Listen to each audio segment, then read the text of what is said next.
A friend, my only friend. I was useless to myself and everyone else, but the gods still showed kindness to me. Your plumage is so nice. It's bright and cheerful, unlike mine. And it wasn't just our coloration. He was my opposite in every way. He was earnest and smart. He didn't mumble when he talked. But despite all that, he understood me more than anyone else in the world. It must be hard for you. I know how it feels. It's painful. It's not your fault.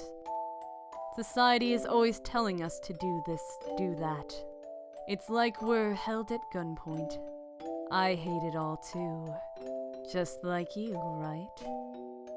He alone understood me, and I alone understood him. We were alone, the two of us, in the world. The time we had together was the warmest and sweetest of my life. If only it would go on forever. And one day he said to me, "Let's make it go on forever. Come on, let's die together. It won't be scary if we're together. Are you serious?" Of course I am. I've never lied to you, have I? He was kind to me right up until the end. One night he came home with a bag full of medicine. Medicine to wash us away without pain forever. Let's go somewhere far away. Somewhere where we're completely alone, just the two of us. Where no one can bother us, and no one will find us. We left on our final journey, and we took the medicine. I'm getting tired. I feel so peaceful holding your wing like this. We should have done this a long time ago. My pulse and breathing are dropping steadily. We're almost to the end. Yes, just us, at the end of the world. Time to say goodbye to this awful world, together. I guess you're right. I was thinking it was about time I said goodbye to you. Oh. He softly stands up.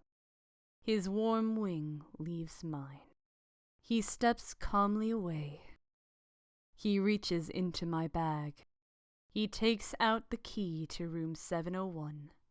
My wallet. My ID. Wait a minute. Did Hitori murder somebody? Wait. Okay, so Hitori met the actual Nanaki and traded places with him. Oh gosh. What? I reach out. I can't move. Goodbye. This is as far as I take you. But you said you'd leave this awful world behind with me. Yes, what an awful world it is. But I still have things I need to do in it, like murder Shu. No, I don't. I don't want to die. I don't want to. I don't. It's too late for that now. How many times have you told me you want to die? You never really wanted to die, but you had to. People like you are just a bother, hanging around complaining and getting in the way. What an awful world. It wasn't my fault. Why do you have to kill me? Come on, please. This isn't right. You're right. I never really did want to die. It wasn't me. It was society. Did this to me. It wasn't me. It was everyone around me. Society, you say? Help me. Please. Call an ambulance. Come on, please. They won't come. This is the end of the world, and it belongs to you and me alone. I don't... want to die. I'm scared. I'm scared. I don't... Why are you doing this to me? You wished for death, and I helped you to it. That's all there is to say. Please try not to throw up. It will just hurt you more. Bastard. Someone help me!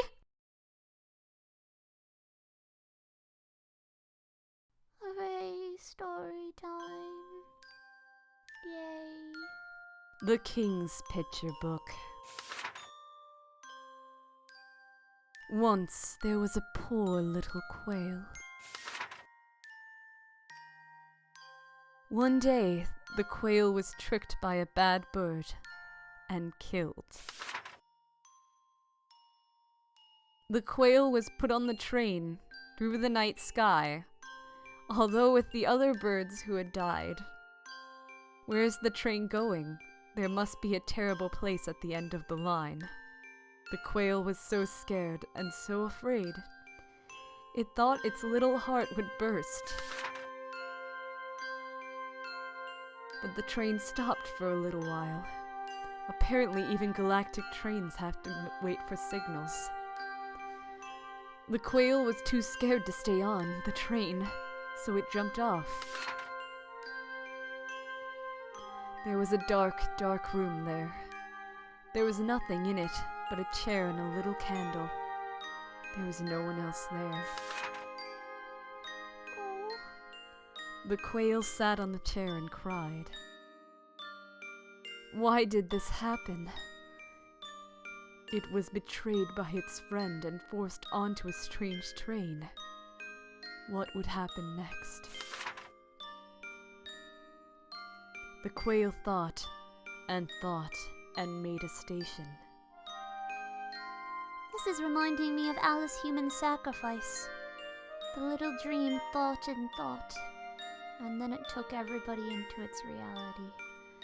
Maybe if there's a station, someone will come by to play. The quail made a station and lit the candle and waited. Time passed, birds came. The dark room became a beautiful kingdom. The candle became a grand lighthouse. The chair became a royal throne. And the quail became the king. Those who come to the kingdom become one with the king. The king is all, and all are the king. No one is hurt, and no one has any sad thoughts. The birds of Holiday Star lived happily, happily ever after. How nice. How very nice. Damn it, game. Why must you do this to me? Happiness is here. Happiness is nothing else. Whoa. Oh, gosh. The king thought, if everyone is one, none will be afraid. So little by little, the king absorbed everyone on the Holiday Star. And now we are one. I don't feel like I understand you at all, even after that huge monologue. He's lonely, so he wants friends. But he doesn't want his friends to quarrel, so he absorbs them all. You're quite a storyteller, Your Highness, to use a few hundred lines to express what I just did in 3. In other words, this whole place is basically a cult of loneliness and crazy peer pressure. Yeah, you hit the nail on the head there. What's good about having everyone together, Mr. King? No one gets to play their own part. If Oko-san were here, he'd say something like, Everyone is different, and everyone is good, Mr. King! And then he'd slap you! Very true. Even now that you're the king, you're still just a small, frightened quail. You ran and hid in your shell, and now you're safe in your own private kingdom. I suppose you are right. If everyone is one, no one gets hurt. But there's no one on this fake star but you, Your Majesty. As long as you stay here, you'll be alone. The king said it's not the king's fault. The king is not the only one who wished for this.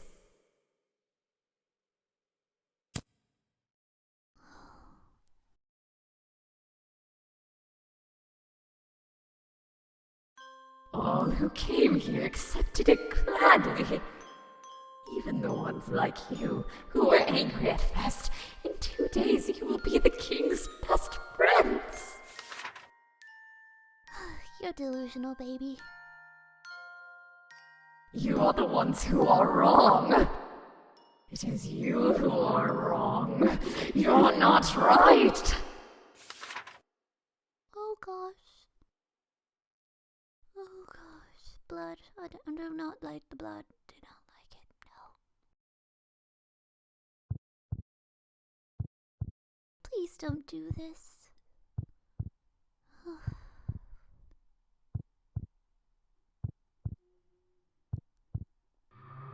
The king, and that king, and this king, and all these kings are so happy. But you want to hurt the king, and this king, and that king. Everyone has been so good on this star. If we are not one, then someone will surely hurt someone else. The king said, let us become happy and live together. No, don't do this. I've rechecked everywhere I went, but I haven't seen any other doors. It's one hallway from start to finish. Looks like this path must be hidden too well from the naked eye to see. The last room should be where I'll find Professor Nanaki. Or wait, didn't Roscuro say he was Hitori Nemo in this world? Anyway, there should be a quail here somewhere, but he's been singled out for poor treatment. Did you really have to hide him away like this, Your Majesty? Well, he did kind of murder him. Oh man, it's the beginning message again. Yes? A voice echoes faintly in the dark corridor. One of the king's underlings? I don't see it anywhere. JB, do you... Zaki, you... Oh, it's... Oh, Mr. Leone! Leone?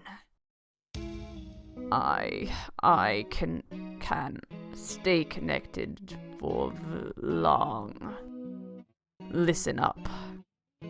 The teacher here, Nanaki Kazawaki, is starting to show abnormal brain activity.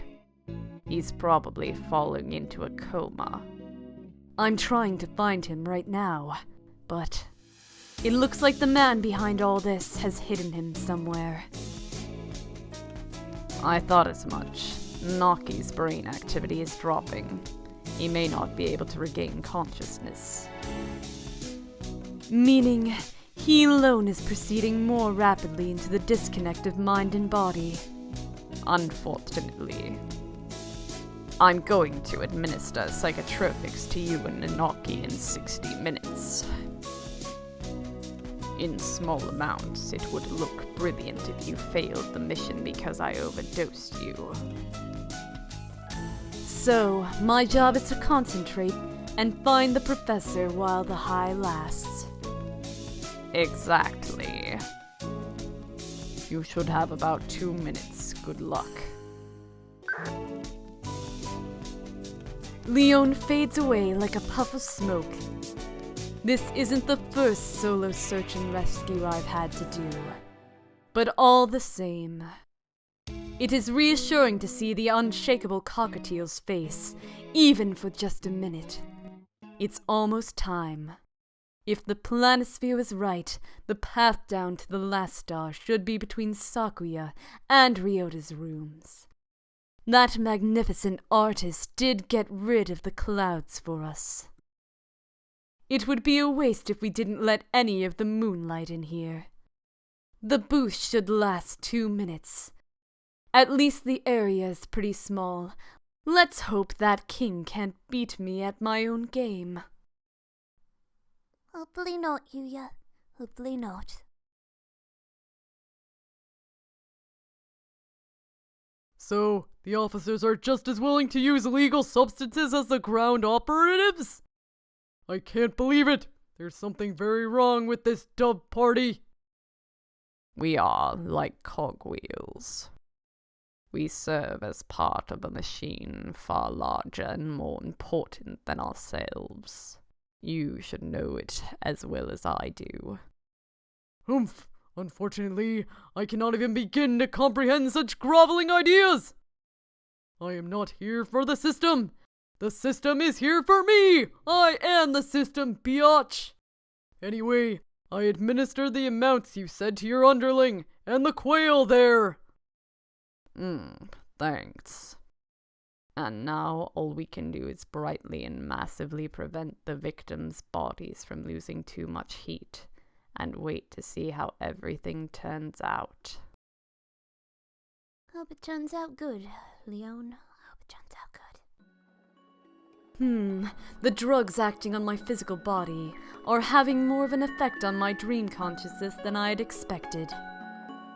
Every sensation deepens and expands. If only I could enter this state at will. The crack! I can see a crack in the wall. I hadn't noticed it before, but the light is seeping through. That must be the light from a bird's soul, like the migrant was talking about. The wall should be fragile here. This is just like Sakuya's tea party. Break it open and be on my way. We can't let you do that, traveler. Yeah, I can. 'Cause I'm Yuya, and I'm awesome. You were not even invited here. Please stop doing such terrible things. Well, hello there, yokels. What's with the long faces? I'm just here to pick up a friend. He's gotten stuck in here by mistake, you see. I'm not going to do anything to hurt you. Mind letting me by? Why do you do such terrible things? You must not open this until everyone is one. No room for negotiation, then. I was hoping this would go more smoothly, but oh well. If you don't move, I'm going to make you. Aw man, Yuya's gonna kick your ghost asses. Oh gosh, don't do that. You know it freaks me out. That's mean! The king is scared of birds like you. Huh? The king asked, are you trying to break another egg? The citizens, who appear to have morphed into the king, address me accusingly. What a mean thing to do. You break eggs and you think nothing of it. Oh. You jackasses. I swear. Dicks? So many. He's just trying to save his brother. And he feels really bad about it. It wasn't his fault. So many. So many eggs. I wonder what the children inside were like. Those lives that couldn't live. Poor, poor eggs. Don't Don't you feel sorry for them? The king knows. Well, I know that you're a total jackass, but yeah, sure the king knows. The king knows that long ago you broke an egg out of your own selfishness. He was a kid. So, this is how the king fights back. I don't know how he figured out my secret, but in any case, it's a very precise attack. The king himself is on his throne. The citizens should just be a small part of the whole, but maybe they share his consciousness and abilities. This is my job. I'm here to rescue everyone from the school. You've trapped one inside this wall, so I'm breaking this wall. Tear down this wall, Mr. Gorbachev. Any questions? This is your brain. This is your brain on drugs. Any questions? Oh, and it's also egg-related. How appropriate. That poor chick who would never hatch. Yeah, but Sakuya would be dead. And then there'd be another murder. He was a kid. He was alone. And his life was getting turned upside down. He had no choice. Please, try not to get distracted. My past has nothing to do with the fact that you're in my way. You poor bird. The king thought you should not have to suffer anymore. Suddenly, the king is carrying eggs and dropping them at my feet. I'm serious. I'm about to shake my computer screen uncontrollably. I'm getting mad. Before I know it, there's nowhere left to stand but on broken eggs. The king said the king can lift the burden from your shoulders. The king can take away your pain. So come, become one with the king. How much does he know? He's aware of the guilt I've carried with me ever since I broke my brother's egg, anyway. But he seems to have misunderstood. Thanks, but no thanks. You're asking me to hand my guilt over to some complete stranger? Please tell me you're joking. The king said, do you like pain? The king does not understand. Yeah, I didn't think you would. I don't think you ever will. Like you said, I dirtied my hands with a crime, and I can never take it back. A life lost will never return. The past does not change. The least I can do is remember. I will always carry this with me. This pain is mine, and you can't have it. You know well what it means to suffer. But if you break the king's egg, you will only suffer more. I don't care. A life without pain means nothing. Suffering. Indeed. I don't think you'll understand. This pain is a part of me. Your egg is already rotten. Isn't it a little much for you to ask me to accept your sympathy? Whoa! The king's shadow disappears like morning fog in the sun. And apparently you have a gun? I can see the stairway to the bottom of the maze. A friendly and considerate man. I imagine an eternity spent with him would be full of happy days. Happy days all here again. Hey! My sentimentality is dying down, in contrast with the high from the drugs in my bloodstream. Let's go find Mr. Nanaki.